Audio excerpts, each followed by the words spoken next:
প্রিয় মুসলিম ভাইরা, দীর্ঘদিন ধরে নূরে মোহাম্মদ মাটির তৈরি না নূরের তৈরি, এই নিয়ে মানুষের ভিতরে একটা ইখতিলাফ সৃষ্টি হয়েছে। তো মূল ঘটনাটা আমাদের একটু জানার দরকার। কুরআন, হাদিস, ইজমা এবং কিয়াসে আমাদের কি বলা আছে। আপনারা জানেন, নবী করিম সাল্লাল্লাহু আলাইহি সাল্লাম, প্রিয় নবীজি মুহাম্মদ রাসূলুল্লাহ সাল্লাল্লাহু আলাইহি সাল্লাম সম্পর্কে কুরআন শরীফের যে আয়াত রয়েছে, এটা সকল মানুষের কাছে স্পষ্ট। এবং সেখানে বলা হয়েছে, কদ জাআকুম মিনাল্লাহি নূরুম ওয়া কিতাবুম মুবিন। আল্লাহ পাকের পক্ষ থেকে আসছে স্পষ্ট কিতাব এবং একটা নূর। তো নূরটা কি এবং কিতাবটা কি?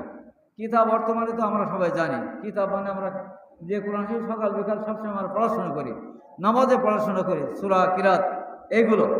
তো কোরআন শরীফ হলো আমাদের এই কিতাব। কিতাব ও মুবিন মানে স্পষ্ট কিতাব। আর নূর শব্দের অর্থটা কি? নূর মানে আলো। তা কি আলো? এই সম্পর্কে সমস্ত তাফসিরের ভিতরে, অধিকাংশ তাফসিরের ভিতরে ব্যাখ্যায় আসছে, আল মুরাদ বে নূর ওয়া মুহাম্মদ রাসূলুল্লাহ সাল্লাল্লাহু আলাইহি সাল্লাম। নূরের অর্থ হলো মুহাম্মদ রাসূলুল্লাহ সাল্লাল্লাহু আলাইহি সাল্লাম। বলুন সুবহানাল্লাহ।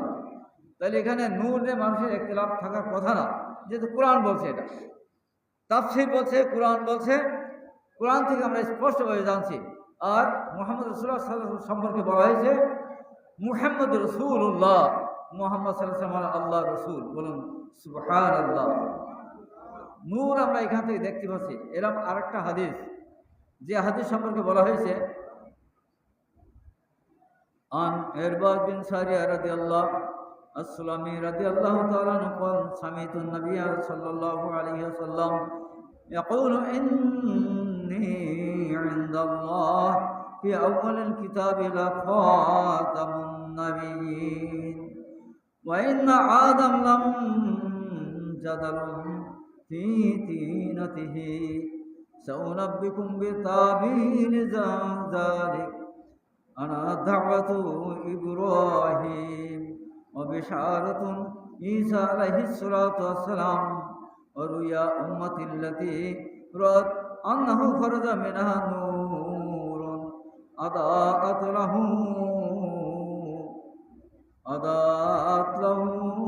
قصور الشام رواه الحاكم أو كما قال رسول الله صلى الله عليه وسلم। প্রিয় ভাইরা, মুসনাদে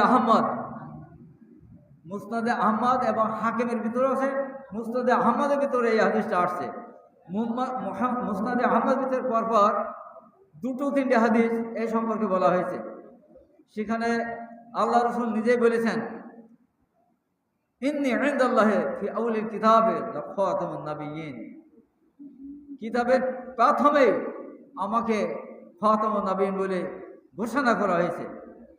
আর আমি ওই সময় থেকে নবী ছিলাম যখন আদম আলাইহিস সালাম মাটি আর পানির ভিতরে বিস্তৃত ছিলেন।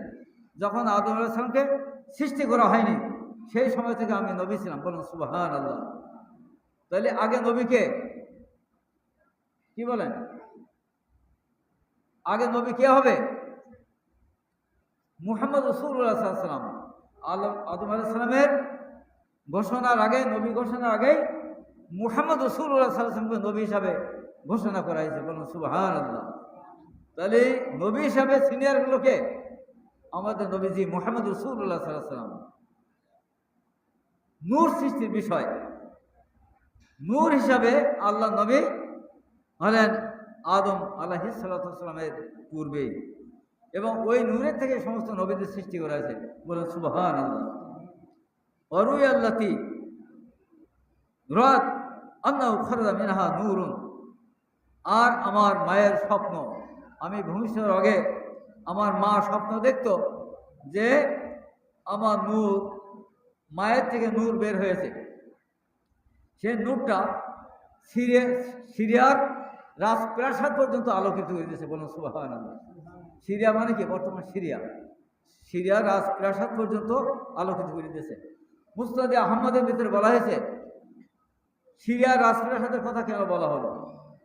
এখানে বলা হয়েছে সিরিয়া হবে আখেরি জামানায় মুসলমানদের দুর্গ হবে, বলুন সুবহানাল্লাহ। ওখান থেকে ইহুদি খ্রিস্টানের বিরুদ্ধে যুদ্ধ পরিচালনা করা হবে এবং মুসলমানরা বিজয় হবে, বলুন সুবহানাল্লাহ। এটা হলো তার ভবিষ্যৎবাণী। মুসনাদে আহমদের ভিতরে আরও বলা হয়েছে যে আমি যখন জন্মগ্রহণ করি তখন আমার মায়ের থেকে একটা নূর বের হয়, যে নূরটা সিরিয়ার রাজপ্রাসাদ পর্যন্ত আলোকিত করেছে। এ হাদিস ভিতরে একইভাবে বর্ণনা করা হয়েছে। খাসাইসুল কুবরার ভিতরে বলা হয়েছে আমি যখন জন্মগ্রহণ করি আমার মায়ের থেকে একটা নূর বের হয় যা পৃথিবীর মাশরিক থেকে মাগরিব পর্যন্ত আপনার আলোকিত করে দেওয়া হয়েছে, বলেন সুবহানাল্লাহ।